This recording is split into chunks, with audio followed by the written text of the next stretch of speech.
The state of our union, much like the state of our podcast, is strong. This is Verdict with Ted Cruz.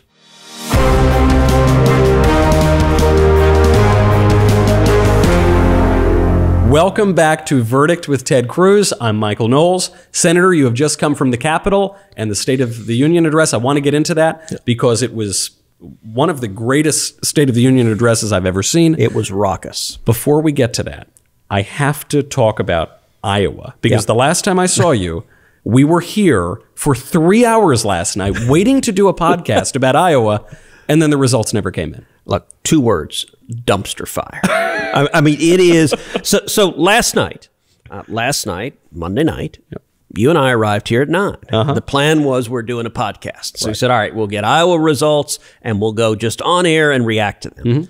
And then 9 o'clock became 10. That became 11. That became 12. And we're sitting there going, we have no results. We still don't have results. But the nice thing about a podcast, look, if we had a TV show that went on at 9 p.m., we'd have to go on air and say, tonight, we know nothing. And then you just kind of sit there. And so we said, all right, if we don't know the results, let's do the podcast tomorrow. But you remember then we said, all right, let's do it 10 a.m. We didn't have results at 10 a.m. Nope. Then we said, let's do it at 3 p.m. We didn't have results at 3 p.m. And we're sitting here now at 12:43 in the morning, and we have 60% of Iowa reporting. We have 60% of Iowa reporting. There is a discrepancy between the delegates and the popular vote. Now, you happened to win Iowa in 2016, so I want your insider take. But just from what I'm reading, Pete Buttigieg, who declared victory last night with no results in, he has 27%. Which I'll actually give him some credit. That was a ballsy move. And so, look, in that scenario, and actually the numbers are backing him up, if he had come in with 3%, he would have looked pretty ridiculous. Right. But that was... fortune favors the bold. That's exactly right. Right now, in terms of delegates, Pete Buttigieg has 27%, Bernie is at 25%, Elizabeth Warren, 18%, poor Joe Biden down at 15%, Amy Klobuchar, 12.6%. And yet Bernie is leading in the popular vote. I think people have no idea what the Iowa caucus is, including many Iowans. You spent a lot of time in Iowa in 2016, and it paid off because you won the state. What happened? What does it look like?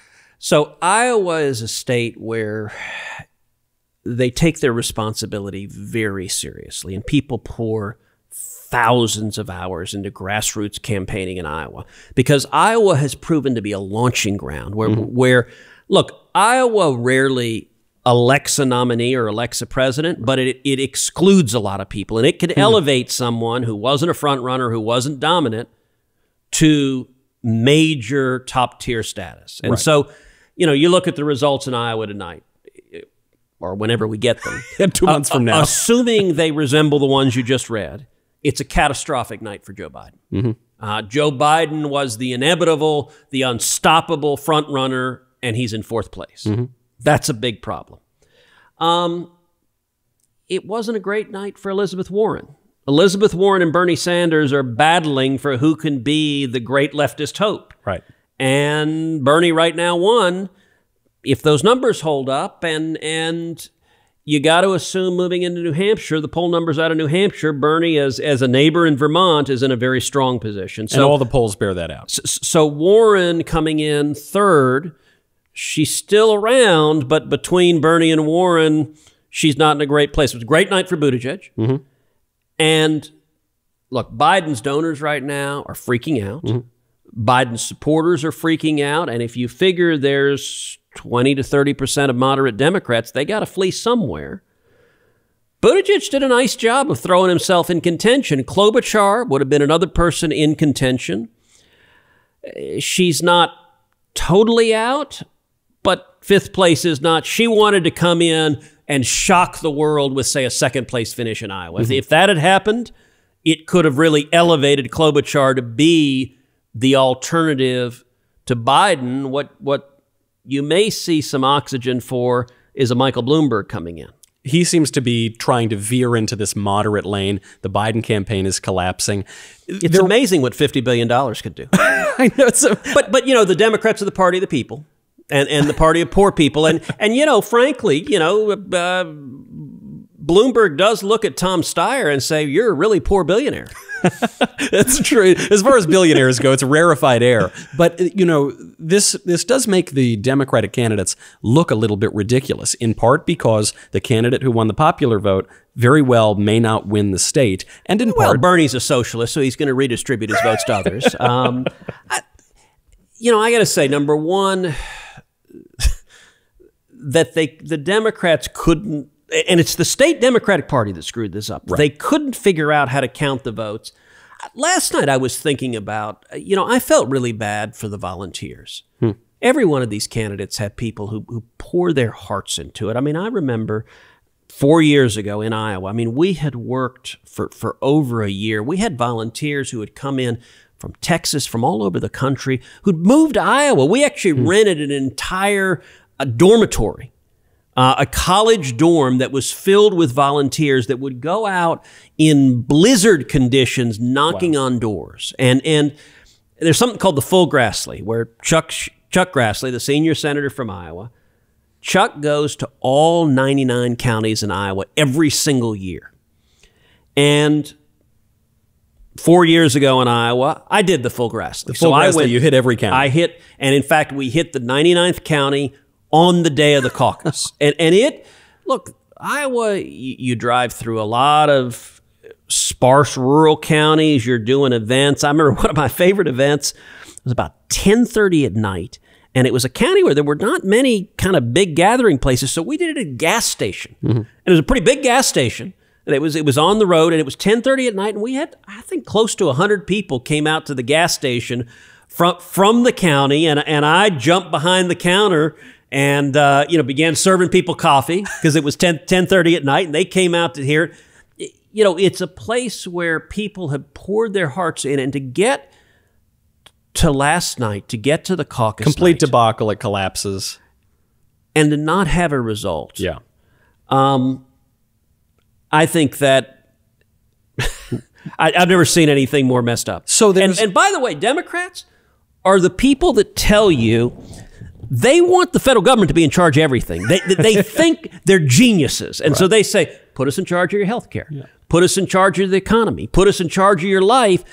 These people can't count votes. It ain't complicated. You literally go to a gymnasium and go stand over there if you're with Biden, and go stand over there if you're with Bernie. Well, that's very complicated, but they can control your entire health care. There is a big contrast, right, between the Democratic Iowa caucus's complete debacle and tonight's State of the Union, which you've just come from. This is the Republican president counting off his victories. And the president spent the first, 20, 25 minutes of the speech just listing off his victories. I know that you spoke with the president a few days before the State of the Union. I was obviously not on the phone call, but I suspect you talked about what that speech should look like.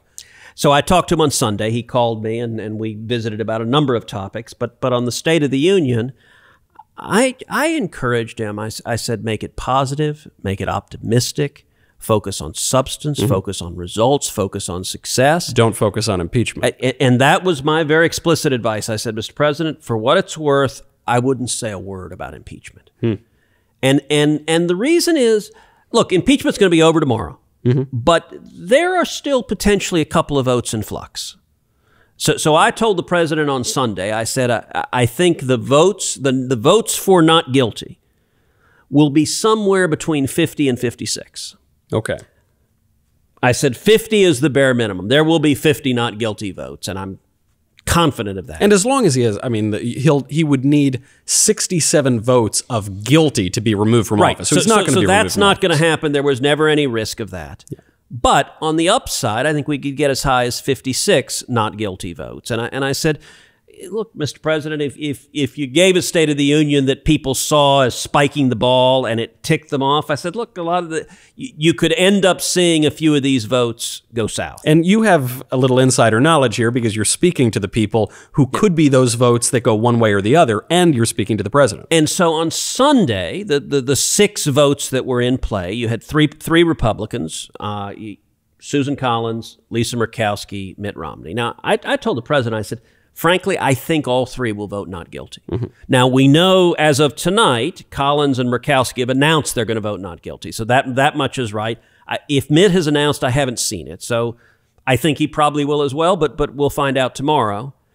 On the Democratic side, I think there are only 3 votes that are even plausibly in contention, and that's Joe Manchin, who I think probably does vote not guilty. It seems he's signaled that he's seriously considering voting not guilty, breaking with his party. Yeah, I had a reporter run up to me in the Capitol all excited and said, "Hey, what do you think of Joe Manchin's censure motion?"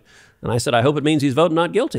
Like, you know, because that's what he suggested. Instead of voting guilty, removed from office, he suggested vote for censure, say that the president did a bad thing, slap him on the hand, but leave him in office.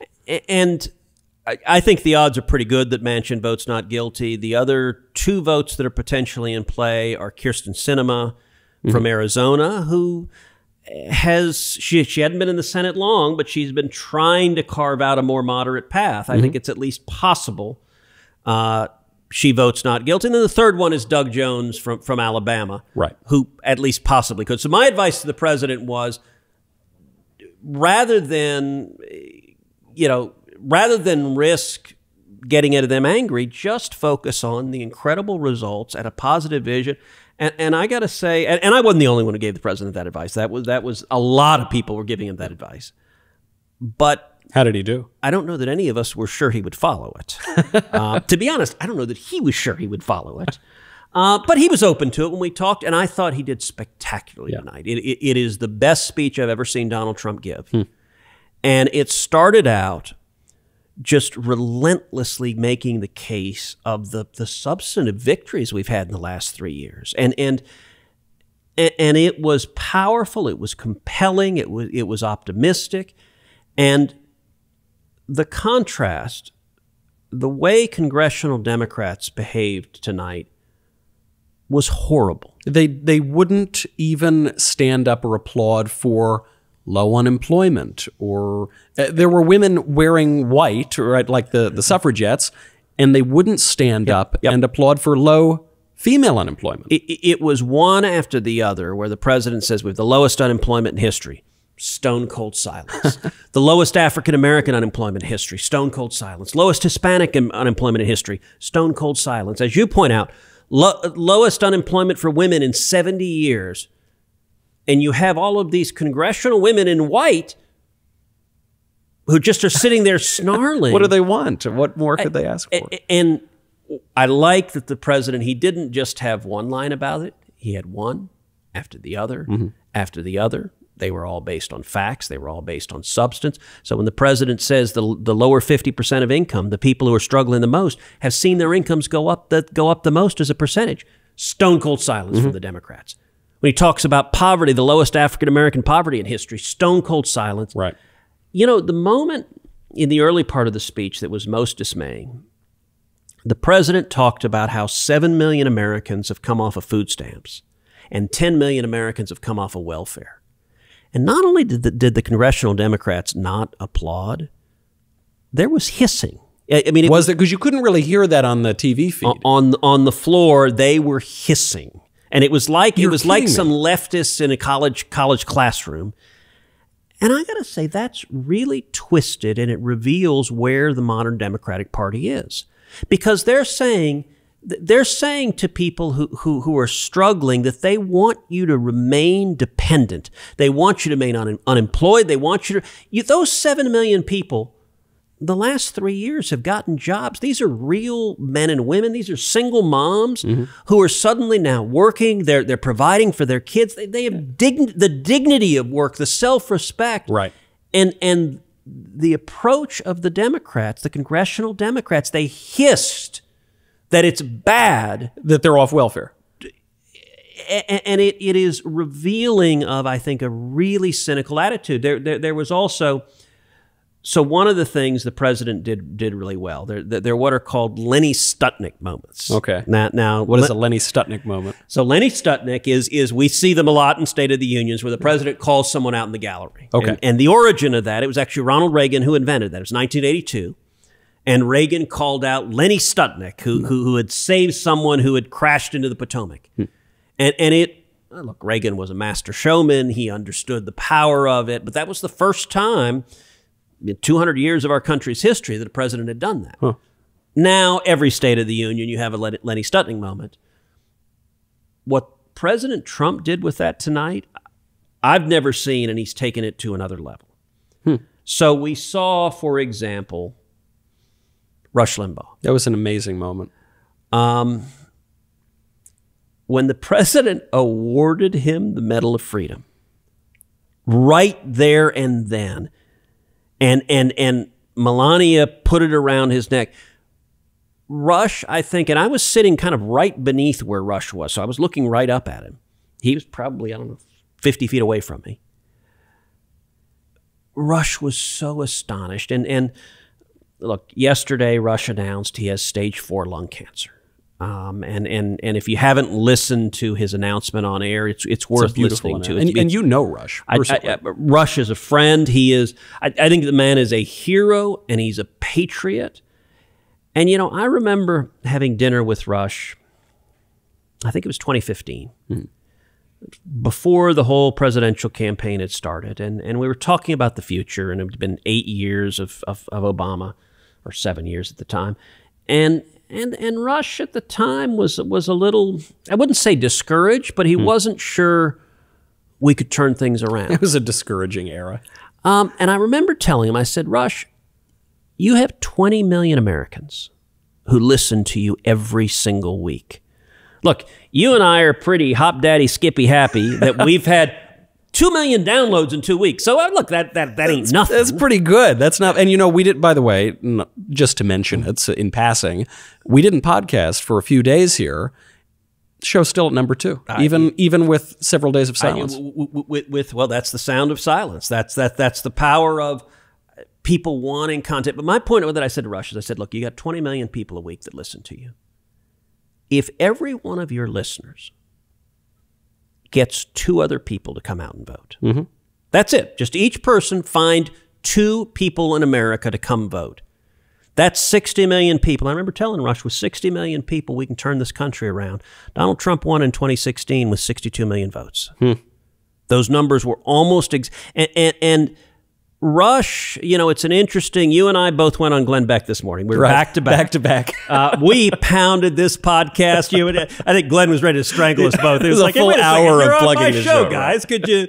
But both Glenn and then I did Hannity earlier tonight, and both of them gave beautiful, emotional tributes to Rush, that he had blazed the field. I mean, that he's number 1. I mean, in many ways, what we're doing right now would be unthinkable without Rush Limbaugh. And he was the kind of lonely voice in the wilderness.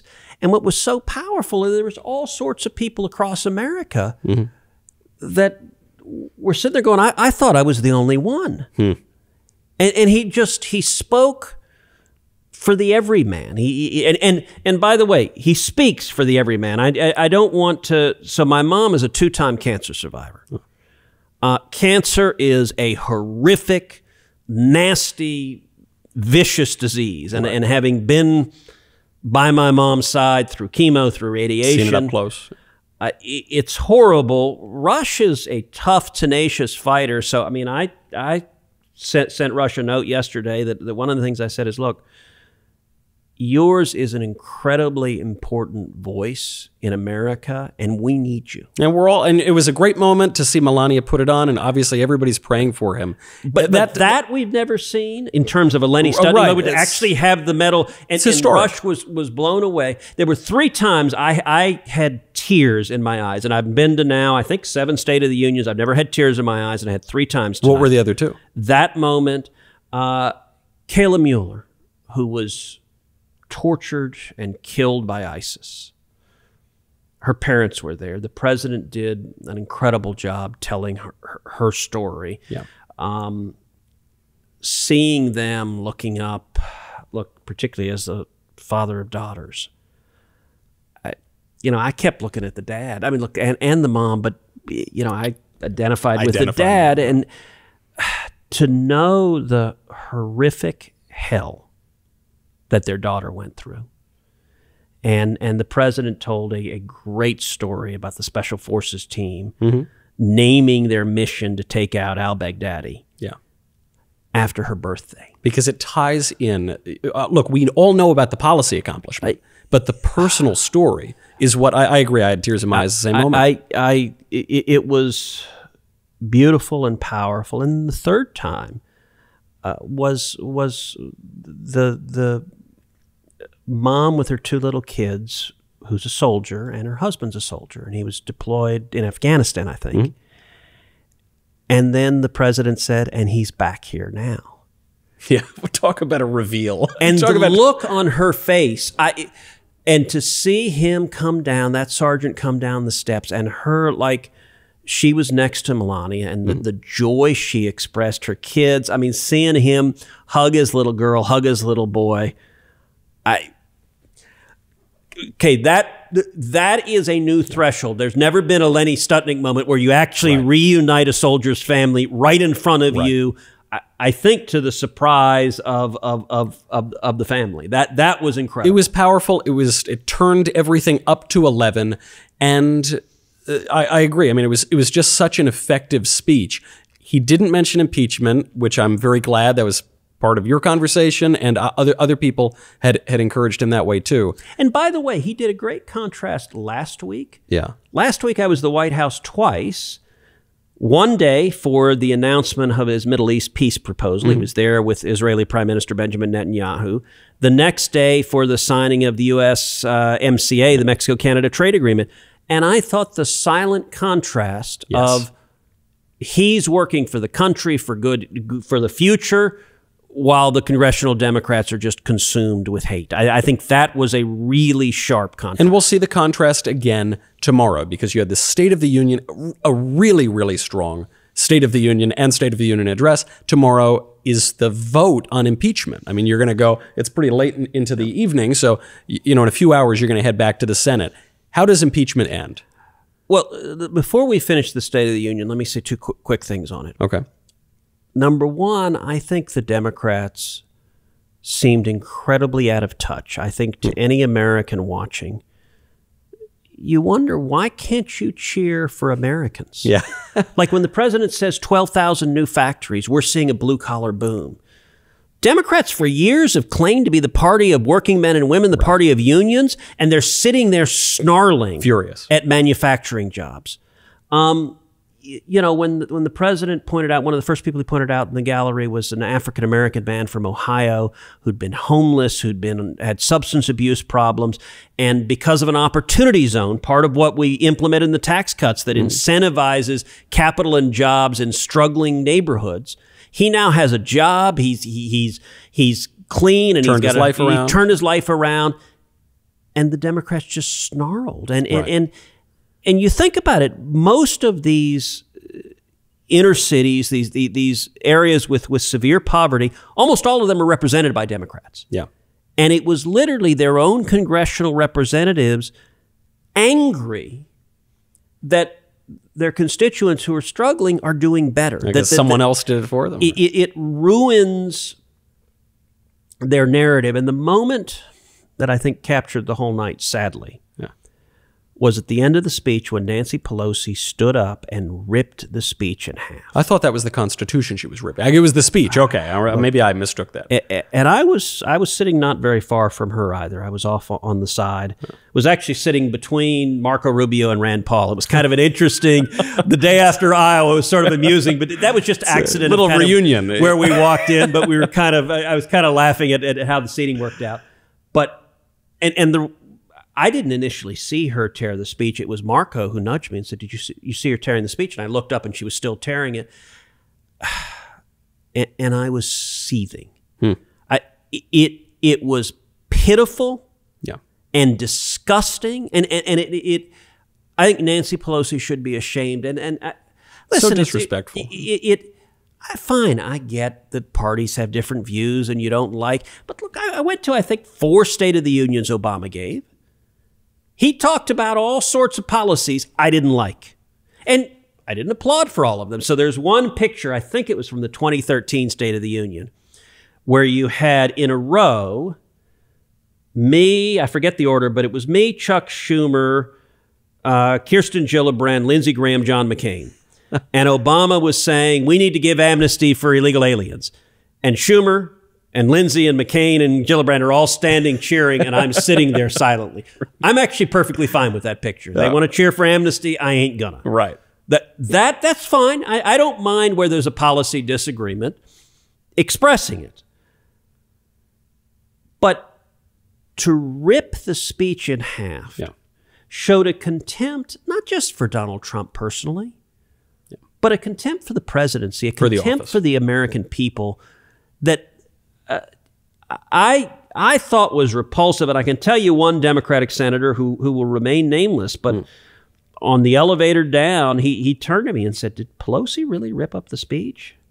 You mentioned this the other day. You said, and it was, no, this was just tonight. This was just like an hour or 2 hours ago. You mentioned also how some of these Democratic senators or more moderate senators, they really have not liked this intense partisanship. He was really unhappy with that. I said it was pitiful and offensive and disgusting, and I was genuinely pissed. Yeah, I mean, it made me angry, and it was interesting. This one Democratic senator, he said, "That's terrible. That's completely." Now, look, he didn't like some of what Trump said, but it was sort of the. When I look at the congressional Democrats, they're consumed by hate. And hate's ugly. Yeah. It is an ugly, like, fine if you want to disagree on substance, but we should be rooting for the American people. We should be celebrating victories. And by the way, my job, I represent 28 million Texans. I don't just represent the Republicans in Texas. I represent Democrats in Texas and libertarians and independents. But you know what? If I'm fighting for more jobs and higher wages and protecting their rights, that benefits everyone. Right. And it made me angry, but it also made me sad to see that right now, hatred of Trump consumes all else. We ought to all be able to root for Americans, because that should be who we are. I was obviously not there in person. I was just watching on TV, and I agree with you. The anger, the sourpuss, the what appeared to be hatred doesn't play well on TV. I'm glad to hear that there was at least one Democratic colleague who found it troubling as well. Before we go, we're obviously so much to get to. We'll have to get to more tomorrow. Let's try to get to one or two mailbag questions. First question from Miles. Iowa caucus implosion. Hilarious thing or the most hilarious thing?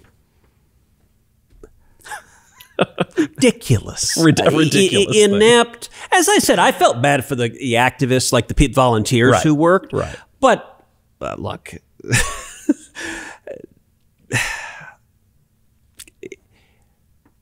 for Democrats who want to run everything, they ought to demonstrate they can count votes first.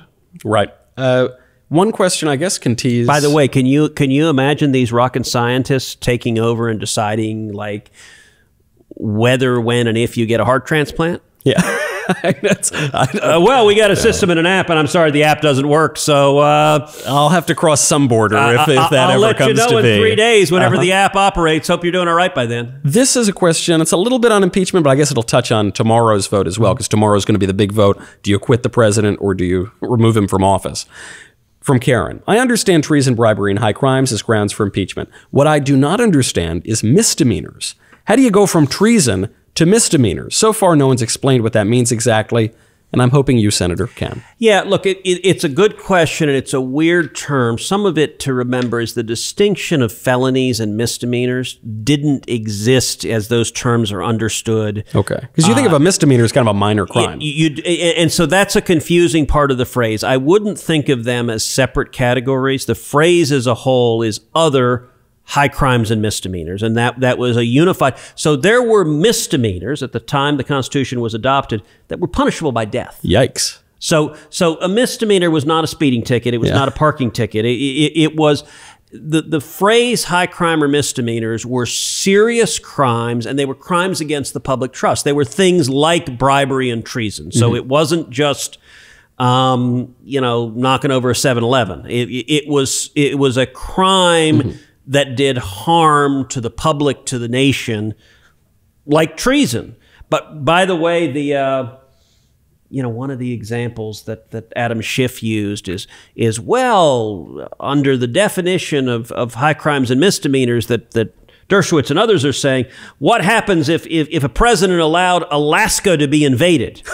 And I got to say, Dan Sullivan, the senator from Alaska, was pretty worked up about this. Say, oh, no, I'm against that. Yeah, I oppose the invasion of Alaska. And I pointed out, Dan, and he agreed with me on this, but I said, Dan, if a president allows a foreign country to invade the United States of America, that's treason. Yeah. That is actively aiding and abetting. Like the Constitution defines treason in the text of the Constitution, and you don't get to allow our enemies to invade and take over any of the United States. It's a shame that we have to teach our legislators that now, although I'm sure... although Dan knew that. I don't right, of course. He agreed emphatically, so I'm not throwing him... I'm sure, though, that there are going to be many House Democrats who do try to impeach the president again for speeding tickets and for parking tickets, so that's something to look forward to. We will be discussing, obviously, the big vote that comes out tomorrow, but unfortunately, we're out of time today. This is Verdict with Ted Cruz. We'll see you tomorrow.